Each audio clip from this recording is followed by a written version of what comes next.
39 और 40 पर बोलने का मौका दिया, आपका धन्यवाद।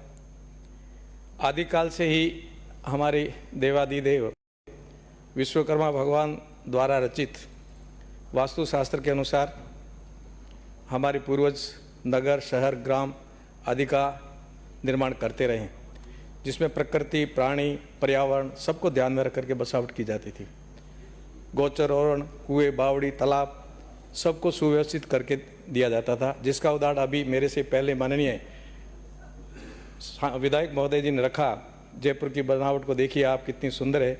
जयपुर की तरह कई ऐसे शहर है जो हम सबके लिए ऐतिहासिक धरोहर है और आज विश्व में भारत का मान और सम्मान बढ़ा रहे हैं। चूँकि मैं समय की मर्यादा को देखते हुए मेरी पोकरण विधानसभा की बात करूंगा, और पोकरण विधानसभा में पोकरण नगर पालिका आज़ादी से पहले 1936 में बसी है। ऐतिहासिक नगरी पोकरण, परमाणु नगरी पोकरण, धार्मिक नगरी पोकरण, बाबा रामदेव जी की देवनगरी पोकरण, परंतु वहाँ आज भी मूलभूत सुविधाओं से वंचित है। वो पुरानी बसी हुई नगरी दुनिया भर के लोग पर्यटक के रूप में दुनिया के लोग यहाँ देखने के लिए आते हैं, रामदेवरा दर्शन करने आते हैं, पोकरण का दर्शन करने आते हैं, परंतु पोकरण के अंदर प्रवेश करते हैं तो उनको दुख और पीड़ा होती है कि इतनी ऐतिहासिक नगरी आज उसका कोई विकास नहीं है। इसलिए आपके माध्यम से मैं निवेदन करूंगा माननीय मंत्री जी से कि उसको एक आदर्श नगर पालिका के रूप में आप उसका खाका बनाएं, जिससे आने वाले पर्यटकों के लिए भी सुविधा हो और आम नागरिक के लिए भी सुविधा हो।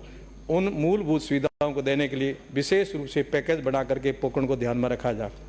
चूँकि पोकरण निश्चय ही हम सबके लिए प्रवेश द्वार भी है, परमाणु नगरी है। जैसलमेर जाने वाले पर्यटक भी वहाँ रुकते हैं और आते और जाते हैं।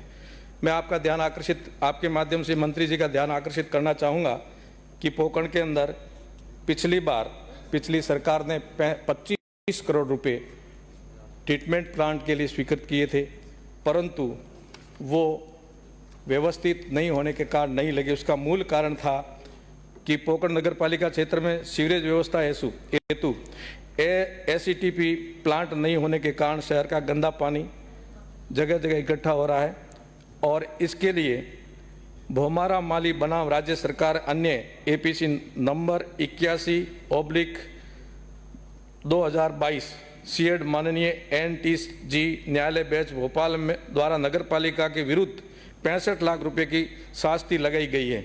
नगर पालिका पोकरण की आर्थिक स्थिति ठीक नहीं है, जिसके कारण पेनल्टी की राशि जमा नहीं कराने के सक्षम नहीं है।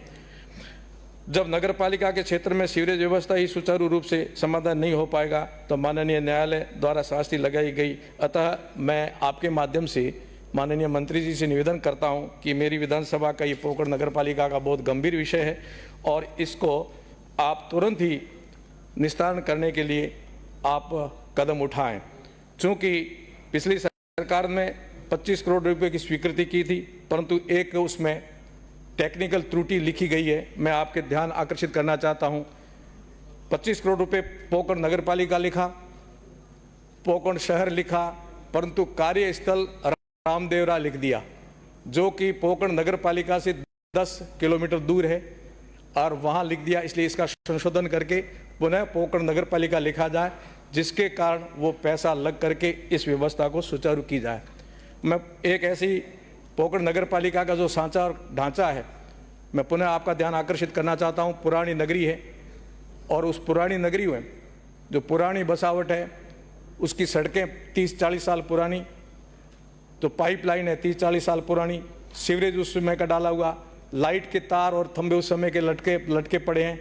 इसलिए मैं पुनः आग्रह करूंगा कि पोकरण को ऐतिहासिक नगरी को ध्यान में रखते हुए आदर्श नगर पालिका के पैमाने में लेकर के ये सारी मानवीय व्यवस्थाएं सुचारू रूप से की जाए। कुछ मूलभूत सुविधाएं मैं मानता हूं कि सभी नगर पालिका में होनी चाहिए और एक पैमाना है वो सभी नगर पालिकाओं को देना चाहिए, न कि पोकरण नगर पालिका जिसमें टाउन हॉल अनिवार्य है। सभी नगर पालिका में एक टाउन हॉल होना चाहिए और उसी के साथ में नगर पालिका में सुव्यवस्थित सार्वजनिक पार्क जिसमें व्यायामशाला और ओपन जिम भी होनी चाहिए। इसकी मांग मैं पोकरण नगर पालिका में भी करता हूं। साथ ही साथ सबकी मांग आई है कि पोकरण नगर पालिका हो चाहे और नगर पालिका हो, सुचारू चलाने के लिए वहां कर्मचारी होने अति आवश्यक है। मेरी पोकरण नगर पालिका के अंदर 1 JN, 2 JN और 1 AN पोस्ट है। तीनों खाली पड़ी है और कर्मचारियों की भी भारी कमी है, इसलिए इसको जब तक सुचारू नहीं करेंगे तब तक पूरी नहीं होगी। अतः मूलभूत सुविधाएं, बस स्टैंड का सौंदर्यीकरण, सीसी कैमरे, भीतरी शहर और बाहर के शहर में अभी जो विस्तार हुआ, सड़कों का निर्माण हो। पोकरण एक परमाणु नगरी भी है और रामदेरा के पास में होने के कारण दर्शनार्थी आते, सार्वजनिक निर्माण करके कुछ व्यवस्थाएं उनके रुकने की, सार्वजनिक शौचालय आदि बनाने की व्यवस्था, इस प्रकार की मूलभूत सुविधाओं के लिए हमारे वहाँ तालाब है। अभी तालाब की बात आई, नदी नाले की आई, मेरे से पहले भी कहा, तालाबों की ज़मीन और नदी नालों की ज़मीन पर भयंकर अतिक्रमण हुआ है। इनका सौंदर्यीकरण करने के लिए उनको सुचारू रूप से खाली किया जाए। और मैं पुनः आपके माध्यम से मांग करूंगा कि हमारा आने वाला भविष्य, आने वाले जो भी शहर बसे उसमें प्रकृति, पर्यावरण, जीव, प्राणी सबको ध्यान में रखते हुए उसी विश्वकर्मा भगवान के उस वास्तुशास्त्र के अनुसार यदि हम नगरीय विकास करेंगे तभी हम सुखी रह सकते हैं। अन्यथा बढ़ती आबादी, शहरों की तरफ आकर्षण हम सबको कहीं न कहीं इतना परेशान कर देगी जिससे सारी परेशानियों का समाधान नहीं होगा। मैं आशा रखता हूं कि जो मैंने मांग रखी है, आप माननीय मंत्री जी, आपके सायंकाल के जवाब में मैं आशा रखता हूं कि पोकरण को आदर्श नगर पालिका घोषित करके और ट्रीटमेंट प्लान के लिए जो हमारे 25 करोड़ रुपए पूर्ववर्ती सरकार ने स्वीकृत किए थे उनको सुचारू रूप से लगाने की सुव्यवस्था करें। आपने मुझे समय दिया, इसके लिए मैं बहुत बहुत धन्यवाद।